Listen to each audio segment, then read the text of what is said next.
Hello everyone. आइए बात करते हैं मशीन लर्निंग के बारे में। फ्रेंड्स, रिग्रेशन यूज होता है स्टैटिस्टिक्स के अंदर और मशीन लर्निंग के अंदर भी।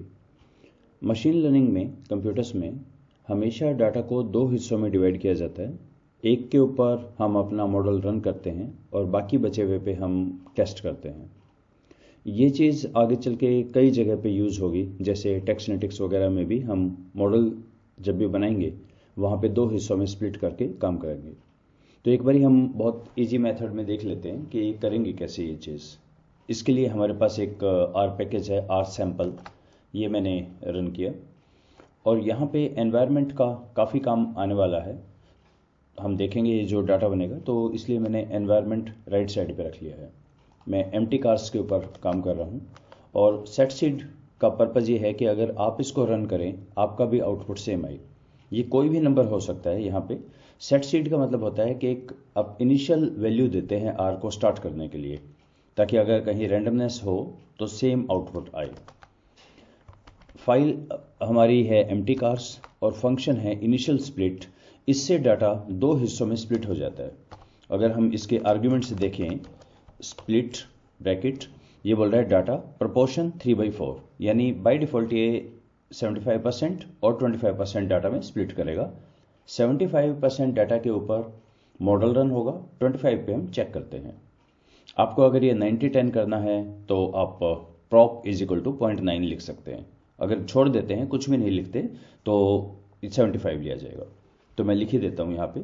मेरा डाटा सेट का नाम है एम्प्टी कार्स और प्रॉप इज इक्वल टू 0.75 ये हम लिख सकते हैं, या छोड़ देंगे तो भी 0.75 है। तो जैसे ही मैंने कहा, इसने कहा ओके, एम स्प्लिट नाम का एक बना दिया। लिस्ट है, इसमें 4 आइटम है। इसके अंदर ये जो पूरा डाटा सेट है ये अवेलेबल है। इन आईडी है, आउट आईडी है और एक आईडी टेबल, ऐसा 4 इसमें लिस्ट है। ये 4 आइटम्स है इसमें। अब इसका मैं यूज़ करता हूँ ट्रेनिंग नाम का एक फंक्शन।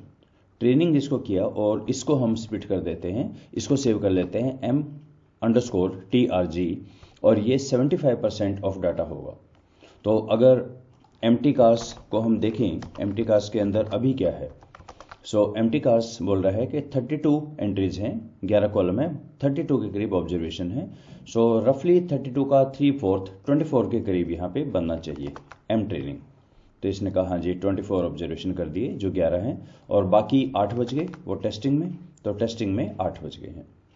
अब जो भी हम काम करेंगे मॉडल का, जैसे रिग्रेशन में रन करता हूँ LM linear model, MPG dependent variable है और 3 वेरिएबल HP, WT, वेट, क्यूसेक ये मैंने ले लिए हैं। तो यहाँ पे MPG डिपेंडेंट है, HP मेरा इंडिपेंडेंट है, एक यहाँ पे वेट है, क्यूसेक है, ड्रैट ये भी ले लेते हैं। 3-4 जो भी आपके इंडिपेंडेंट है वो आप लिख लीजिए यहाँ पे।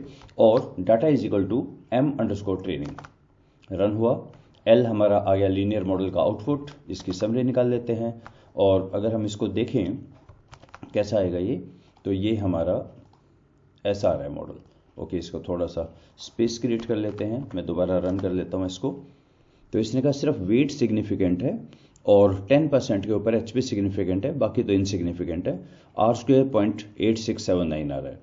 तो ये हमारा 24 ऑब्जर्वेशन पे हमने रन किया है। L के अंदर आउटपुट है और S के अंदर हमारी समरी है। अगर आप अलग से देखना चाहें, जैसे S में क्योंकि समरी आ गई, S डॉलर के अंदर ये सारी चीज़ें, सिर्फ कॉफिशिएंट देखना चाहें इस पर क्लिक करें, R² देखना है, एडजस्टेड वगैरह। तो R के अंदर जब भी हम कोई एक बहुत बड़ा आउटपुट होता है, डॉलर लगाने से उसका एक छोटा हम सबसेट देख सकते हैं। जैसे मैंने कहा कि R दिस, तो 0.867 है इसका। आई थिंक ऊपर भी यही लिखा होगा, 0.867 था। ओके, अब हम यूज करते हैं प्रिडिक्ट फंक्शन, predict.lm। तो पहली बात तो ये प्रिडिक्ट बहुत तरह का है, तो इसको हम एक बार हेल्प ले लेते हैं इसकी, प्रिडिक्ट, और यहाँ पे हेल्प आ जाएगा मॉडल प्रिडिक्शन।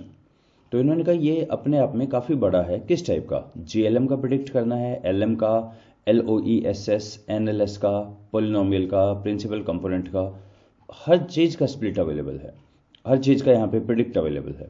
तो मैं बोलता हूँ इसको कि मुझे तो LM का चाहिए, LM का ये वाला LM तेरा ओके लीनियर मॉडल का। उसका तरीका है, पहले तो ऑब्जेक्ट लिखें। ऑब्जेक्ट क्या होता है? जो LM मॉडल का आउटपुट है। मेरा आउटपुट यहाँ पे मैंने L में सेव कर दिया था, तो फर्स्ट आर्ग्यूमेंट है यहाँ पे predict.lm L।